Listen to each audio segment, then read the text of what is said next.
मी श्रुती सुरवसे, जनवार्ता बातमीपत्रात आपल्या सर्वांचं स्वागत। पाहूया पुण्यातील काही विशेष घडामोडी।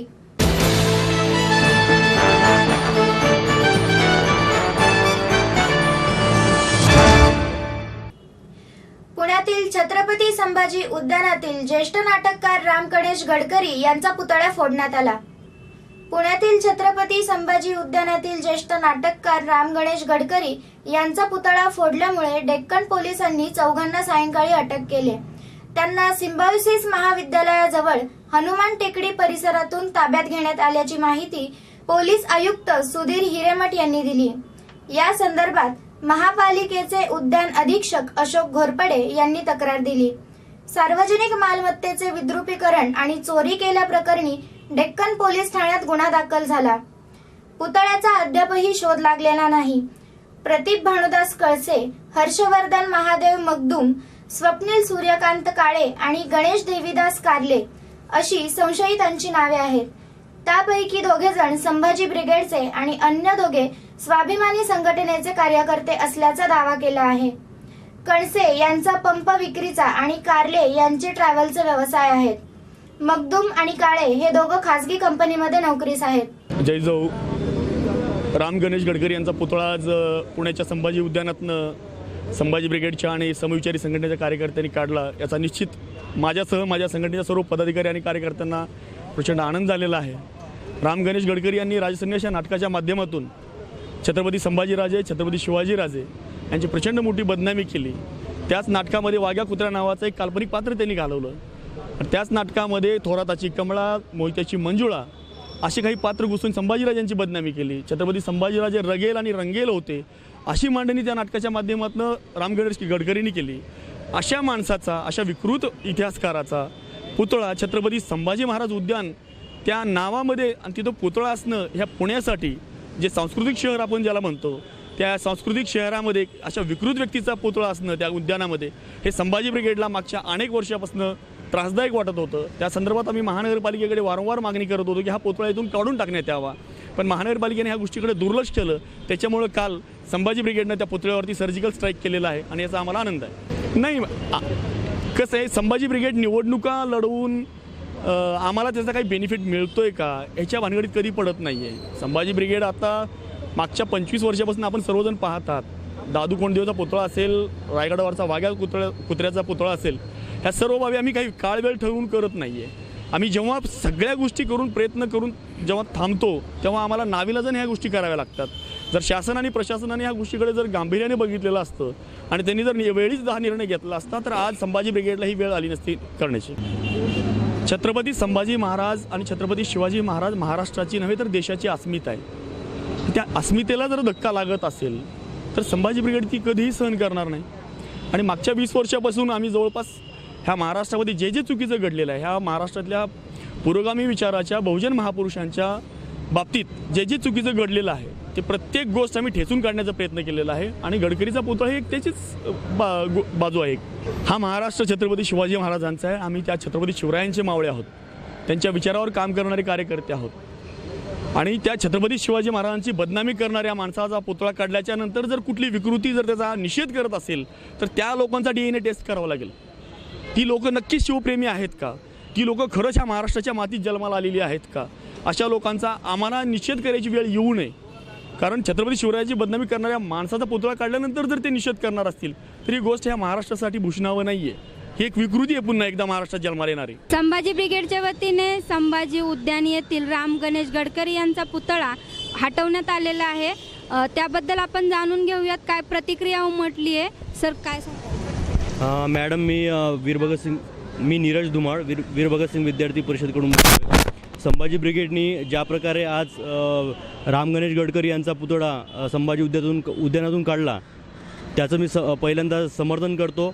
आणि ज्या क्रांतीवीरांनी ही घटना केली त्यांना मी त्यांचं अभिनंदन करतो। कारण की ज्या 1940च्या दरम्यान राम गणेश गडकरी यांनी राजसन्यास या नाटकातून छत्रपती संभाजी महाराजांना अतिशय बदपैलू, दारुड्या, व्यसनी, जुगारी म्हणून संभाजी महाराजांचा उल्लेख केला।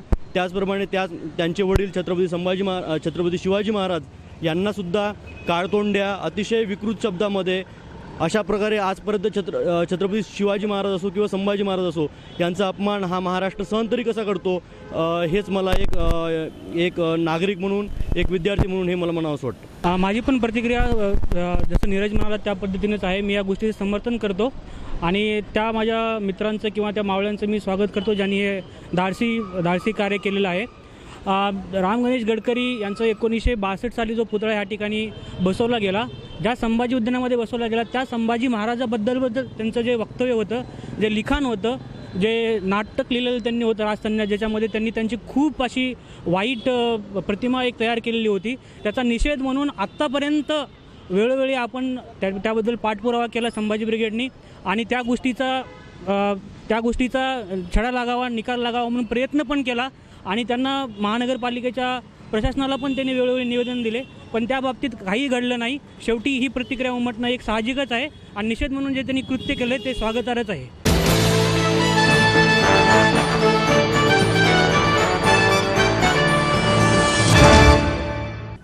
आबासाहेब गरवरे महाविद्यालयामध्ये महाराष्ट्र टाइम्स तर्फे कार्निवल फेस्टिवलचे आयोजन करण्यात आले.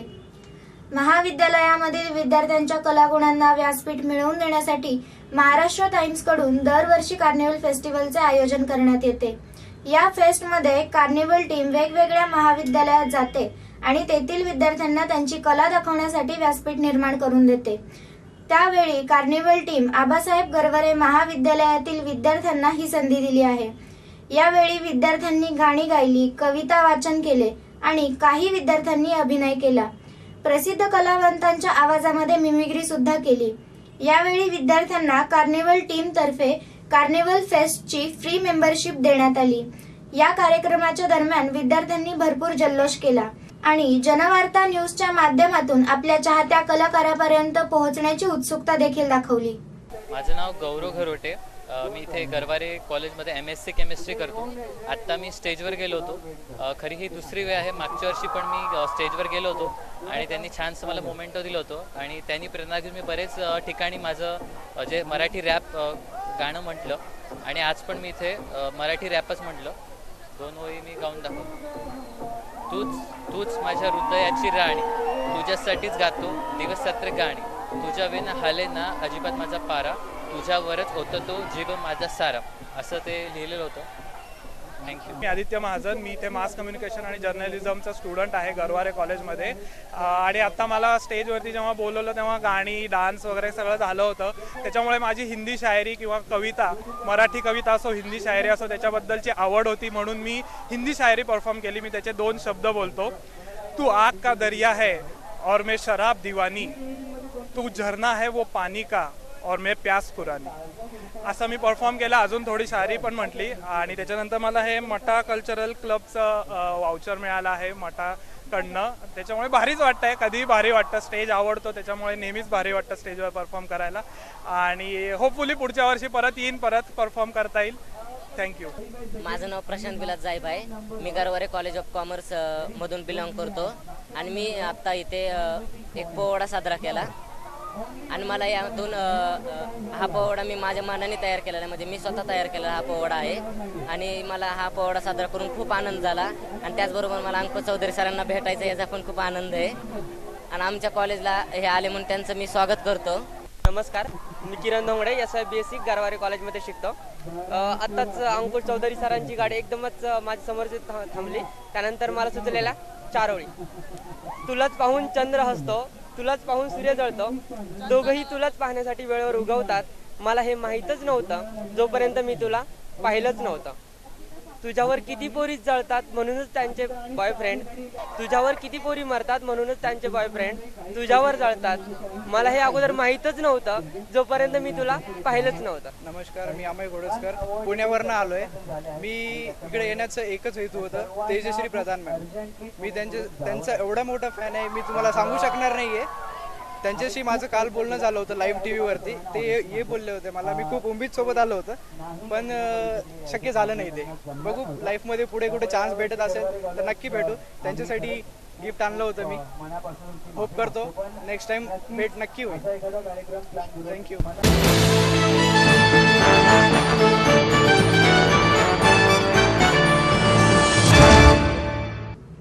रिक्षा वाहनांची पार्किंग होत असल्यामुळे रिक्षा चालकांना रिक्षा लावण्यासाठी गैरसोय होत आहे. पुणे शहरातील अनेक रिक्षा स्टँड पार्किंगमध्ये दुचाकी, चारचाकी तसेच अन्य वाहनांची पार्किंग केली जाते. त्यामुळे रिक्षा चालकांना रिक्षा पार्किंग करताना गैरसोय होते. रिक्षा चालक दुहेरी पद्धतीने रिक्षा लावताना दिसतात. तसेच स्थानिक व्यक्तींकडून रिक्षा चालकांना दमदाटी केली जाते. त्यामुळे रिक्षा चालक या विरुद्ध आवाज करू शकत नाही. या चुकीच्या पद्धतीच्या पार्किंगमुळे अन्य समस्या निर्माण होतात. येणाऱ्या जाणाऱ्या वाहनांना सुद्धा त्यांचा त्रास होतो. यासाठी शिवसेनेच्या इच्छुक उमेदवार मनीषा धारणे यांनी प्रशासनाकडून कारवाईची मागणी केली. रिक्षाच्या ठिकाणी पार्किंग स्टँड आहे त्या ठिकाणी 4 व्हीलर पार्किंग करून जातात आणि याला काढा म्हणलं ते आम्हाला थोडं जम देतात. तू कोण सांगणार, तुझी जागा आहे का, तू कोण बोलणार, त्यामुळे आमची भांडणं होतात. डबल पार्किंग झालं तर मग पोलीस लोक येऊन पावती फाडतात. कसं इथे लावू नका, आम्हाला गाडी लावायला प्रॉब्लेम येतो असं बोलतात. बाकी काय आम्हाला लावायला चान्स राहत नाही. बाकी काय मनीषा धारणे हे आम्हाला वेगवेगळी मदत करतात. पार्किंगला त्याला रोज 15मध्ये त्यांचं मनापासून आभार. नाही, आता आम्ही ॲक्च्युली इथे रिक्षाचं पार्किंग आहे. रिक्षाच्या पार्किंगसाठी आम्ही नो पार्किंगचं बोर्ड मी स्वतः माझं लेटर देऊन फॉलोअप घेऊन लावून घेतलं. पण इथे कसं होतं, इथे युवा ग्रुप नावाचा कट्टा आहे. तिथे येणारे रिकाम तिकडे लोक इथे नो पार्किंगचा बोर्ड असतानाही गाड्या लावतात.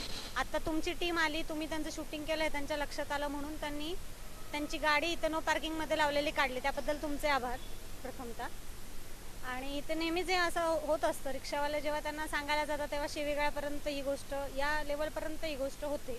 केलेलं आहे आम्ही. रितसर पोलीस स्टेशनमध्ये अर्जही दिलेला आहे. तिकडे रिकाम टेकडे मुलं दिवसभर बसलेले असतात. पान खाऊन थुकणं, येणाऱ्या जाणाऱ्या महिलांवरती, मुलींवरती कॉमेंट्स करणं, याच्या संदर्भात आम्ही जॉईंट सीपींकडेही पत्र दिलेलं आहे. DCP आमचे जे आधीचे तुषार दोशी साहेब होते त्यांच्याकडे दिलेलं आहे.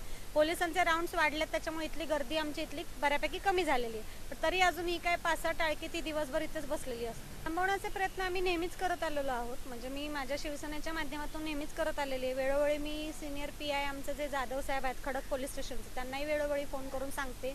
तेही मार्शल्स पाठवतात. त्यांचे मार्शल्स आल्यानंतर ते जातात, पण परत अर्ध्या तासाने येऊन बसतात. आणि पोलिसांना पण कसं दिवसभर पण आपण सारखं त्यांना बोलवू शकत नाही. त्यांनाही बाकीच्या कामांमधून ते येऊन आपल्या कंट्रोलिंग पोलिसिंग करून जातात. नाही, अचानक काही होणार ना, त्रास होणार नाही याची दक्षता आम्ही घेतो. आणि कुठल्याही महिलेची छेड काढल्यानंतर आमचाही ग्रुप आहे की जो तेथे जाऊन त्या माणसाला सबक शिकवतो आणि शिकवलेला आहे. आणि आम्ही पूर्ण कॉलनी आमची पूर्ण कॉलनीमध्ये आम्ही CCTV कॅमेरे लावलेले. त्याच्यामुळे जरी असं कधी कुठे काय झालं तर आम्हाला त्याच्यामध्ये त्या कॅमेऱ्याच्या माध्यमातून त्या चोरापर्यंत किंवा त्या माणसापर्यंत जायला मदत होते. आणि पोलीसही आम्हाला त्याबाबत सहकार्य करतात.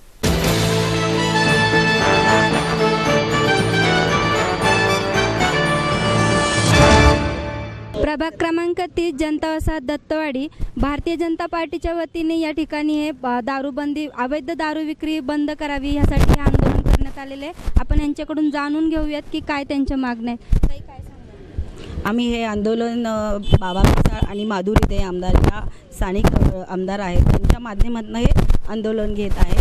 या आंदोलन घेण्याचं कारण हे आहे की इथे दारूचे बरेचसे धंदे आहेत आणि ह्या धंद्यांमुळे होणाऱ्या महिलांवर जास्त त्रास होतो. हा त्रास थांबवण्यासाठी, कारण का ह्या महिला दिवसभर काम करतात, ह्यांचे नवरे 24 तास नशेत असतात. नशेत असल्यामुळे अनेक घटना वाईट होतात. त्यांना मुलगी दिसत नाही, बहीण दिसत नाही, काही दिसत नाही. म्हणून असे हे धंदे जर ताबडतोब बंद केले तर याच्यावर चांगलं महिलांचे पण संसार सुरळीत चालतील. कारण का महिलांना तेवढ्या पगारात आपली मुलं बघायची, संसार बघायचा, शाळा बघायची, हे सगळं करत असताना त्यांना परत नवऱ्यांनाही सांभाळायचं असतं. कारण का नवरे दारू पिऊन अनेक उद्योगधंदे करतात आणि त्यांनाही सांभाळायचं. अशा माझ्या भगिनी यांना त्रास होतो. आणि इथे जे अवैध धंदे आहेत हे दारूचे बंद झाले पाहिजे. आणि इथलेच नाही तर पुणे शहरातले दारूचे धंदे ताबडतोब बंद करण्यासाठी आम्ही प्रत्येक ठिकाणी आंदोलन घेणार आहे. आणि या आंदोलनासाठी आम्ही भारतीय जनता पार्टीच्या सर्व पदाधिकारी, सर्व महिला यांच्या माध्यमातून आम्ही हे आंदोलन घेतलेलं आहे. आणि इथले दारूचा धंदा हा बंद झालाच पाहिजे, नाही तर आम्ही तीव्र आंदोलन करू, असं मी सौ दुर्गा शुक्रे प्रभाग क्रमांक 30 मधनं बोलत आहे. ताई, औरंगाबादमध्ये गेले 4 दिवस झाले काही कार्यकर्ते दारू बंद करावी, त्या लोक आहेत जे पिणारे त्यांनी पिऊ नये यासाठी उपोषणाला बसले. असं काही केल्याने खरंच दारू विक्री बंद होईल असं वाटतं? होईल ना, एकदम तर काही, हे बघा, दारू ही एकदम बंद होणार नाही. ही थोडी हळूहळूच बंद होणार आहे. तुम्ही जो म्हटला की एकदम बंद होणार तो होणार नाही. त्यासाठी हळूहळू बंद होणार आणि आंदोलन हे चालूच ठेवलं पाहिजे. आंदोलनामुळे जनजागृती होती, त्या माध्यमातून दारुडे थोडे घाबरले जातात. बरे रोज पिणार असेल तर तो संध्याकाळचा पितो, संध्याकाळ म्हणजे ह्या प्रमाणात त्यांची कमी दारू होईल, एकदम दारू बंद होणार नाही. हे भारतीय जनता पार्टीच्या काळामध्ये हे आता चालणार नाही. राज्यात केंद्रामध्ये एक सुशासन पर्व आता सुरू होत आहे. ते सुशासन पर्व पुणे महानगरपालिकेत उतरवण्यासाठी भारतीय जनता पार्टीचा कार्यकर्ताच नव्हे तर एक सुज्ञ नागरिक या ठिकाणी रस्त्यावर उतरलेला आहे. आणि हे रस्त्यावर उतरून भारतीय जनता पार्टीच्या माध्यमानं आमदार माधुरीताई मिसाळांच्या नेतृत्वाखाली या ठिकाणी हे आंदोलन करून हे अवैध दारूधंदे हे आता आम्ही बंद करत आहोत. या ठिकाणी नागरिकांना होणारा त्रास, यातून अवैध मार्गाने कमवलेली संपत्ती ही एक प्रकारे या आत्ताचे जे सत्ताधारी आहेत पुणे महानगरपालिकेतले त्यांच्या रोजीरोटीचा जो धंदा होता तो आता इथून पुढे चालणार नाही. आम्ही या ठिकाणी ठाम पावलं उचलून हे असे अवैध धंदे आम्ही बंद करणार आहोत. आज जनता वसाहतमध्ये 20 ते 25 वर्षापासून हा अवैध दारूचा धंदा चालू असून बऱ्याच ठिकाणी असे दारूचे धंदे आहेत.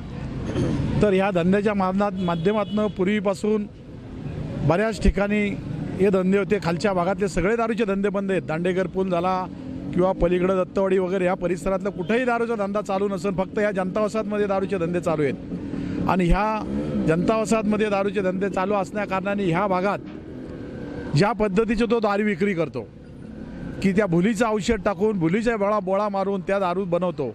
त्या दारू बनवल्यामुळे ज्या परिसरातल्या नागरिक जे दारू पितो तो दारू पिल्यानंतर जे सुन्न होऊन जातो, त्याचं म्हणजे डोकं बिकं सगळं बधीर होऊन जाऊन तो एकदम जाम होऊन जातो.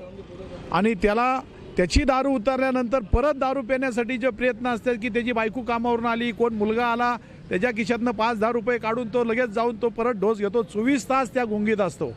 अशा माध्यमातनं अशा वैध दारू पिऊन आज जवळजवळ 70-80 लोक या भागात दगावलेली आहेत.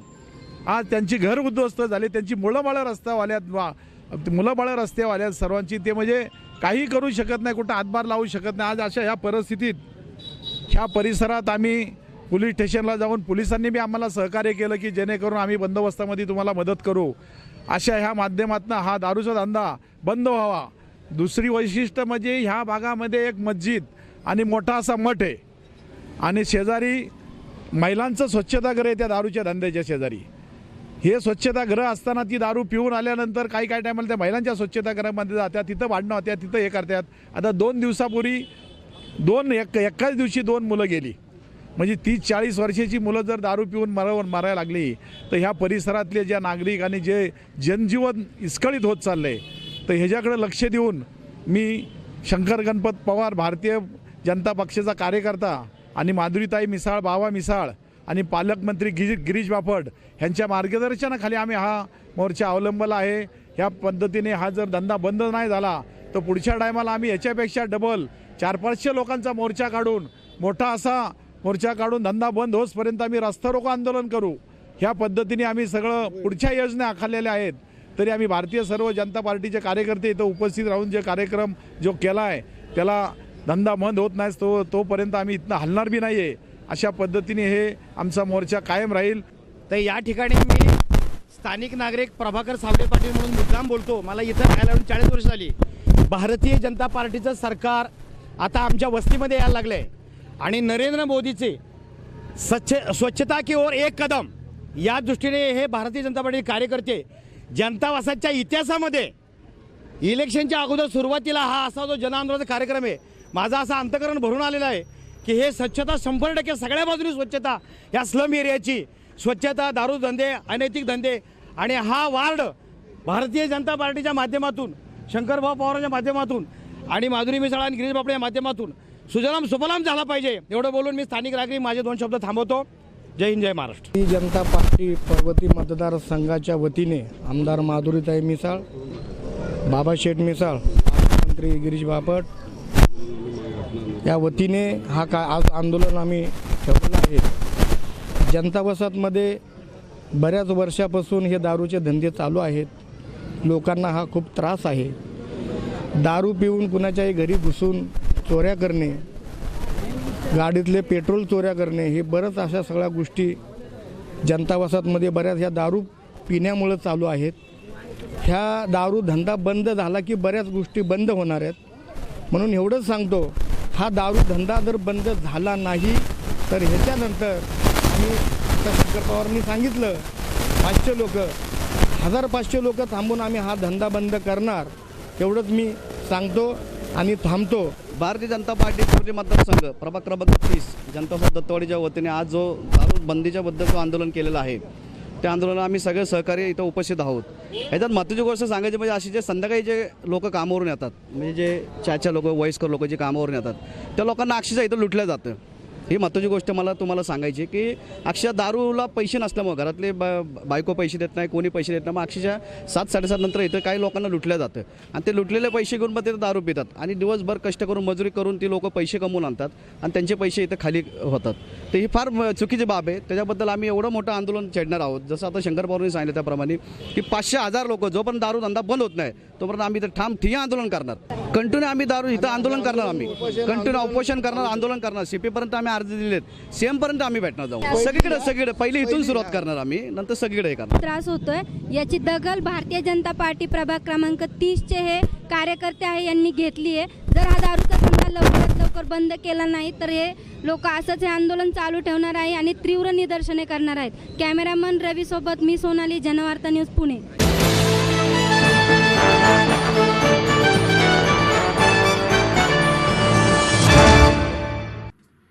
जनवार्ता थेटभेटमध्ये आपलं स्वागत. आज आपण भेटणार आहोत कोथरूड विधानसभा मतदारसंघाच्या आमदार माननीय मेधाताई कुलकर्णी यांना. यांच्याशी थेट बातचीत केली आहे उद्योगपती आणि जनवार्ताचे मुख्य संपादक जितेंद्र जोशी यांनी. ताई नमस्कार, कशा आहात आपण? एकदम छान. ताई, आपलं चरित्र थोडं वाचत होतो मी आज दुपारी. आपण बेसिकली शिक्षिका पेशातनं आलं, सेवा सदनला DED कॉलेजमध्ये शिकवत होतात आपण, आणि अचानक राजकारणात यायचा निर्णय कसा झाला आपला? खरं सांगायचं तर मी समाजकारणामध्ये पहिल्यापासून आहे आणि शिक्षिका होणं किंवा प्राध्यापिका होणं हा माझा पिंड असल्यामुळे शिकवायला आवडतं म्हणून मी प्रोफेशन माझं ते ठरवलं. पण समाजकारण करत असताना हळूहळू मी पक्षाची महिला मोर्चाची अन्याय निवारण समिती सांभाळत होते पुणे शहराची, आणि अचानकपणे तिकीट दिलं पक्षाने आणि मग इलेक्शन किंवा लेजिस्लेटिव्हमध्ये आले 2002 साली. ताई, 1980 साली सदाशिवपेठ, नारायणपेठ, शनिवारपेठ अशा मध्यवस्तीतनं कोथरूडकडे लोकांचं स्थलांतरित झाले लोक, आणि आपण म्हणतो की हे सगळे बरेचसे लोक याच्यातले आपण म्हणतो सुशिक्षित, विचारवंत आणि बुद्धिवंत अशा लोकांचा मतदारसंघ कोथरूड मतदारसंघ तयार झाला. आणि याच मतदारसंघामध्ये आपण 3 वेळा नगरसेवक पद आणि आत्ता आपण आमदार आहात. कसा अनुभव ॲक्च्युली हा सगळ्या टीमबरोबर आणि कोथरूडवासियांबरोबर काम करण्याचा? खूप छान आहे अनुभव. मुळात मला लोकांमध्ये काम करण्याची आवड आहे. म्हणजे जरी विद्यार्थी असतील किंवा समाजकारणाच्या माध्यमातून एकतर आम्ही गणपती मंडळ चालवत होतो, लहान मुलांचे ट्रेक्स करत होतो, तर मला लोकांचा अनुभव पहिल्यापासूनच आहे. एक मॉब सायकोलॉजी कळते किंवा त्यांच्याशी ट्युनिंग करता येतं, तर त्या अनुषंगाने मला त्याचा अनुभव होताच. परंतु हे तर मला आता अजून ताकद मिळाली. एखाद्याला जर का ताकद मिळाली तर आपल्याला हव्या असलेल्या गोष्टी करताना अधिक ते सोपं जातं. त्यामुळे पदाचा उपयोग अधिक चांगला करता आला. आणि कोथरूडकर अतिशय सुजाण आहेत, माझी त्यांची वेवलेंथ जुळते आणि इंटेलेक्च्युअल लोक खूप आहेत. शेअरिंग असतं, स्नेह असणारी माणसं असतात आणि खूप मला त्यांनी आशीर्वाद दिले, हे केलं, प्रोत्साहन दिलं आणि त्याच्यामुळे मी 4 वेळा इलेक्शन लढवून जिंकून येऊ शकले. मागील काही वर्षामध्ये कोथरूडसारखं राहिलं नाही, म्हणजे मध्यवस्तीतले फक्त लोक राहिले नाही. आता बाणेर, बालेवाडी, वाकड या परिसर हा पूर्ण कॉस्मोपॉलिटियन भाग झाला. म्हणजे IT पार्क पुण्याचं झाल्यापासून IT मधले बरेचसे मुलं तिथं आले, बाहेरचे स्थलांतरितांचं प्रमाण खूप वाढलं आणि अशा मिक्स मतदारसंघामध्ये मागील विधानसभेमध्ये मला वाटतं आपण बाणेर बालेवाडी भागामध्ये सगळ्यात जास्त मताधिक्य आपल्याला मिळालं. ताई, काय स्ट्रॅटजी ॲक्च्युली केली की असा जो कोथरूड जो पुण्याचा मुख्य भाग पूर्वीचा आणि बाणेर बालेवाडी दोन्हीकडे आपल्याला जास्त मतं मिळाली, काय कारण? मोस्टली असं दिसतं की इलेक्शनला उभे राहणारे जे उमेदवार असतात ते उच्च शिक्षित नसतात, असं एक लोकांचा समज झालेला आहे. आणि उच्च शिक्षित उमेदवार, सुसंस्कृत घरातला जर उमेदवार मिळाला तर नक्कीच लोकांचंही त्यांच्याशी ट्युनिंग चांगलं होतं. आणि माझी आत्तापर्यंतची कारकीर्द लोकांनी तपासली की पॉझिटिव्ह जितकं करता येईल तितकं आपण करतोच, पण या व्यक्तीने एकही निगेटिव्ह गोष्ट केलेली नाही. मी आत्तापर्यंत इथले या भागातली 3 टर्म नगरसेविका होते. तिकडच्या भागाशी माझा संपर्क नव्हता, पण एकंदरीत त्यांनी माझं सगळं वाचलं, मी आत्तापर्यंत काय केलं याच्याविषयी निवेदन केलं होतं. आणि त्यांनी जो अभ्यास केला त्यांना वाटलं की नाही, ही व्यक्ती एज्युकेटेड व्यक्ती आपल्याला लोकप्रतिनिधी म्हणून हवी आहे. ताई, तुम्ही एवढ्या सुशिक्षित आहात, शिक्षिका आहात, आणि आत्ता मागे आम्ही बघितलं आपण आमदार म्हणून निवडून आल्यानंतर मला वाटतं बाणेर बालेवाडी भागामध्येच जे दारूचे अड्डे होते त्या दारूच्या अड्ड्यांवर आपण स्वतः प्रत्यक्ष जाऊन तिथं आपल्या महिलांसमोर धाडी घातल्या आणि बंद करायला आपण भाग पाडलं. याच कारणामुळे कदाचित आपल्याला एक रणरागिणी किंवा भाजपची मुलूक मैदान तोफ असं म्हणायला लागलं, असं काय वाटतं आपल्याला? मला खोटं सहन होत नाही, त्यामुळे जिथे जिथे मला वाईट आणि खोटं दिसेल तिथे तिथे मी जाते. मग ते अवैध दारू असेल, मटका, जुगार असेल, किंवा मध्यंतरी पुण्यातल्या एका अतिशय नामवंत अशा व्यक्तींनी गरिबांच्या जागा हडप करण्याचा प्रयत्न केला. मी त्यांचं नाव नाही घेणार, परंतु तिथे असेल तर तिथे लोक ठिकठिकाणी जाऊन अपयशी येऊन हिरमुसलेले बसलेले असतात, ते मला बघवत नाही. माझ्याकडे जेव्हा अशी एखादी केस येते तेव्हा माझ्यामध्ये जेवढी केवढी ताकद असते तिथं मी केसमध्ये जीव गुंतवते आणि त्यांना यश मिळवून देण्यासाठी माझा प्रयत्न असतो. ताई, आता महानगरपालिकेच्या इलेक्शन आता दारावर आलेत, कदाचित 16, 17, 18 फेब्रुवारीला कधीही होतील. आरोग्यविषयक जर बोलायचं झालं, यावर्षी डेंग्यूची साथ पुण्यामध्ये जर आपण विचार केला खूप जास्त प्रमाणात पसरली आणि मला वाटतं आपण सुद्धा त्या तडाख्यातनं वाचलात, कारण मला वाटतं आपणही ॲडमिट होतात डेंग्यूच्या. स्वाईन फ्लू झाला होता आपल्याला. तर आता हे स्वाईन फ्लू असेल, डेंग्यू असेल, आता ह्या समस्या खूप मोठ्या प्रमाणात जेव्हा आहेत तर पुणे महानगरपालिका किंवा आरोग्य विभाग याचं कुठं दुर्लक्ष होतं आहे असं आपल्याला वाटतं? 100% हा संपूर्ण नियोजनाचा अभाव आहे. आता तुम्ही मला आरोग्याविषयीचा प्रश्न विचारलात. कचऱ्याचं नियोजनसुद्धा महानगरपालिकेला इतक्या वर्षात करता आलेलं नाही. सत्ताधारी आधी एक होते, मग एक होते, आघाडीच त्यांची, कारभारी बदलले म्हणतात, पण कारभार काही बदलला नाही. साधं महानगरपालिकेच्या घनकचऱ्याचं जे नियोजन असतं की 900 टन कचरा जर गोळा होणार असेल तर त्याच्यातला ओला कचरा, सुका कचरा आजपर्यंत वेगळा करता आला नाही. त्याचं जे काही खत तयार करण्याची प्रक्रिया होती ती निम्याच गतीने चालू आहे. सुवेज ट्रीटमेंट प्लांट्स चालू नाहीत. पूर्णपणे फसवणूक केली जाते. त्याच्यामध्ये अधिकाऱ्यांबरोबर सत्ताधारी पक्षाचे त्या पदावरचे लोकसुद्धा सामील आहेत आणि ह्या सगळ्यामुळे पुणेकरांची दिशाभूल होते. सफर कोण होतं आहे? जो तो स्वतःचं हित बघतोय. पुण्याचं हित सत्ताधाऱ्यांना आजपर्यंत पाहता आलं नाही. सगळे निर्णय फसले. महानगरपालिकेमध्ये जे वैद्यकीय अधिकारी नेमले जातात त्या वैद्यकीय अधिकाऱ्यांना कचऱ्याचं नियोजन, म्हणजे मी हा सभागृहात सुद्धा प्रश्न उपस्थित केला होता विधानभवनात, की त्यांना सार्वजनिक आरोग्य, सार्वजनिक रोगांची काळजी घ्यायला लावायच्या ऐवजी ते MBBS झालेले डॉक्टर डंपर किती वाजता आला आणि ड्रायव्हर आला की नाही हे बघत बसतात. म्हणजे त्यांच्या नॉलेजचं सुद्धा तिथे नीट उपयोग केला जात नाही. त्यामुळे सार्वजनिक आरोग्य पूर्णपणे धोक्यात आलेलं आहे. त्यामुळे याच्यावर कुठेतरी नीट उपाय केला पाहिजे. योग्य ते अधिकारी नेमले पाहिजेत, चांगल्या लोकांना काम दिलं पाहिजे आणि प्रत्येक वॉर्डात असा एक ट्रीटमेंट प्लांट.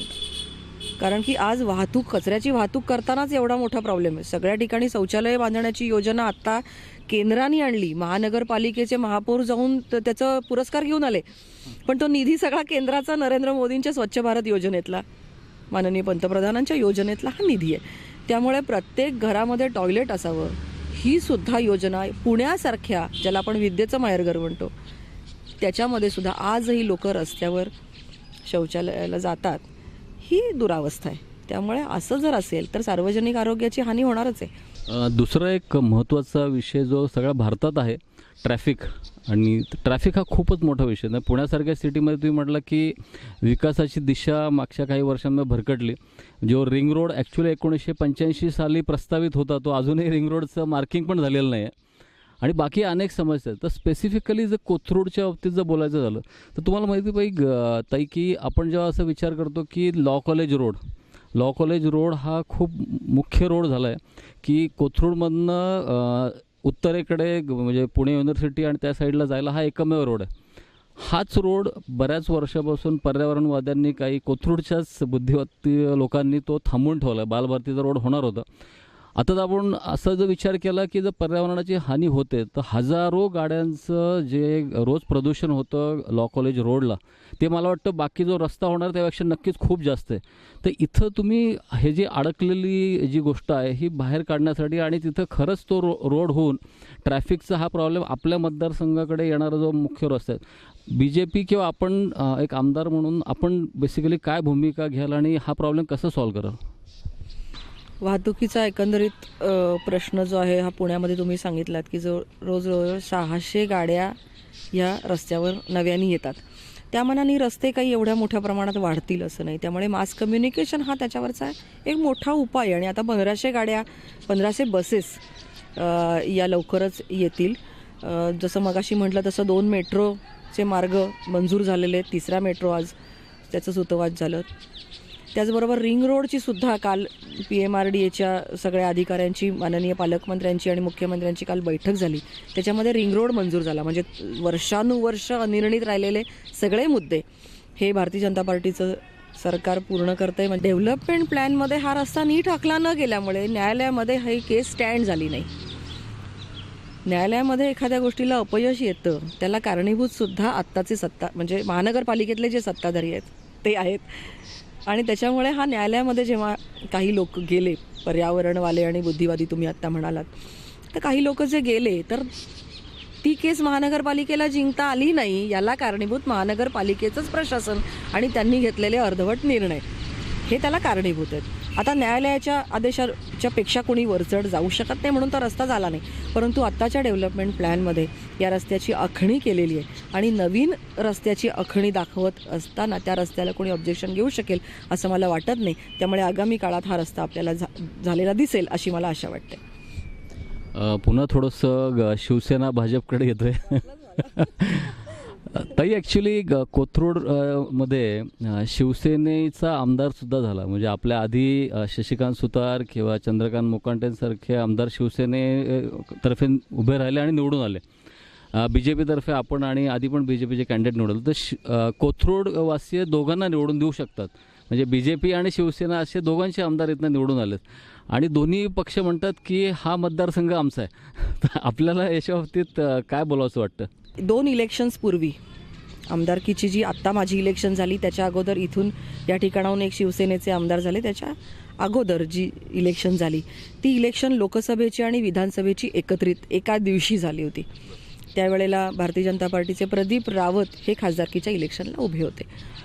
ज्या वेळेला कोथरूड मतदारसंघातल्या नागरिकांनी मतदान केलं एकाच वेळी लोकसभेला आणि एकाच वेळी विधानसभेला मतदान केलं त्याही वेळेला लोकसभेच्या इलेक्शनसाठी जे मतदान झालं भारतीय जनता पार्टीला ते सर्वात जास्त होतं. विधानसभेलाही शिवसेनेचे उमेदवार निवडून आले पण त्यांना मिळालेलं मतदान शिवसेना म्हणून आणि भाजपला लोकसभा म्हणून मिळालेलं उमेदवार भाजप म्हणून मिळालेलं मतदान हे मतदान लोकसभेला भाजपच्या उमेदवाराला सर्वाधिक होतं. म्हणजे एकाच वेळेला म्हणजे एकच व्यक्ती येऊन जेव्हा मतदान करतो तेव्हा कमळावर किती बटणं दाबतो आणि शिवसेनेला किती दाबतो याचं हे एकाच दिवशी घडलेलं त्या क्षणी आलेला मतदार काय करतो याचं हे चित्र होतं. त्यामुळे मुळात हा मतदारसंघ हा भारतीय जनता पार्टीचा मतदारसंघ आहे. महानगरपालिकेमध्ये मग कोथरूडवासियांना पुन्हा हीच संधी आपण देऊ इच्छिता की कमळावर त्यांनी बटन दाबावं का काही वेगळी भूमिका आहे? हीच आहे आमचं म्हणणं हेच आहे की आम्ही केंद्रात चांगलं काम करतोय राज्यात चांगलं काम करतोय आणि जनता खुश आहे या निर्णयांवर आणि आम्हाला नक्की खात्री आहे अपेक्षा नाही नुसती अपेक्षा नाही पूर्ण खात्री आहे की महानगरपालिकेवर भारतीय जनता पार्टीचा महापौर बसेल आणि भारतीय जनता पार्टीचा झेंडा लागेल. म्हणजे आता युती होणारच नाही हे आपण या निमित्ताने सांगू इच्छिता? नाही, हा निर्णय घेण्या इतकी मी मोठी नाही. युती होणार का होणार नाही हे आमचे वरिष्ठ ठरवतील. आणि आता आम्ही पूर्ण तयारीत आहोत. आम्ही विजयी होऊ शकतो अशी स्थिती असताना युती करून कार्यकर्त्यांना डावलणं, त्यांना संधीपासून वंचित ठेवणं हे योग्य नाही. त्यामुळे युती करू नये अशाच प्रकारचं माझं स्पष्ट मत मी वरिष्ठांकडे नोंदवलेलं आहे. तर आता भाजपकडे खूप ओघ आहे उमेदवारांचा, तर स्वतःचा तो ओघ आहेच, जे इच्छुक आहेत. बाहेरच्या पार्टीमधनं पण खूप लोक इच्छुक आहेत. पण आता सगळ्यात महत्त्वाचा मुद्दा आहे की गुंड प्रवृत्ती पण त्यानिमित्ताने वाढते. मागे एक प्रसंग होऊन गेला की मुख्यमंत्र्यांसमोर काही लोकांचे फोटो आले, त्यानंतर मग दुसऱ्या दिवशी भाजपने डॅमेज कंट्रोल केलं. तर त्याच्यासाठी काय एक्झॅक्टली तुम्ही करतात की या पद्धतीने गुंड प्रवृत्ती वाढणार नाही BJP, म्हणजे जो खरा जो मतदार आहे, जो सुशिक्षित आहे, जो BJPला चांगल्या पद्धतीने बघतो, तर हे कसं थांबवणार आपण? नक्कीच कुठल्याही गुंडाला तिकीटं दिली जाणार नाही आहेत. मुळात कुठल्याही गुंडाचा प्रवेश होणंसुद्धा अपेक्षित नाही, तो होणारही नाही. चांगले लोक जे कपॅसिटी, कॅलिबर, कॅरेक्टर तिन्ही एकत्र असेल असे चांगले लोक जे आहेत की जे भाजपची विचारधारा जाणून आकृष्ट झाले, त्यांना भाजपमध्ये प्रवेश दिला जाईल. आणि गुंड प्रवृत्तीच्या लोकांना 4 हात दूर ठेवण्याचेच संकेत किंवा स्पष्ट आदेश हे माननीय मुख्यमंत्र्यांनी दिलेले आहेत. मागची सुद्धा घटना त्यांच्या अनवधानाने, म्हणजे त्यांना माहिती नसताना ही झाली, ती ज्यांनी त्यांना आणलं त्यांची जबाबदारी होती. एक शेवटचा प्रश्न फक्त विचारतो. कोथरूड मतदारसंघातनं स्पेसिफिकली बोलायचं झालं तर आपण एक आमदार म्हणून BJPच्या आपण स्वतः किती सीट निवडून आणाल अशी शक्यता वाटते आपल्याला? सगळ्या माझ्या सगळ्या सीट्स निवडून येतील. ताई, आपल्याला खूप खूप शुभेच्छा. आणि निवडणुकीनंतर पुन्हा एकदा आपल्याशी बातचीत करण्यासाठी येईल तेव्हा आपण थोडं विश्लेषण करूयात की सगळ्या सीट आल्या आणि जर काही नाही आल्या तर का नाही आल्यात. माझ्या सगळ्या सीट्स येतील, कारण आमचे चांगले कार्यकर्ते, चांगले उमेदवार आम्ही देणार आहोत. धन्यवाद ताई. धन्यवाद, खूप खूप आभारी आहे.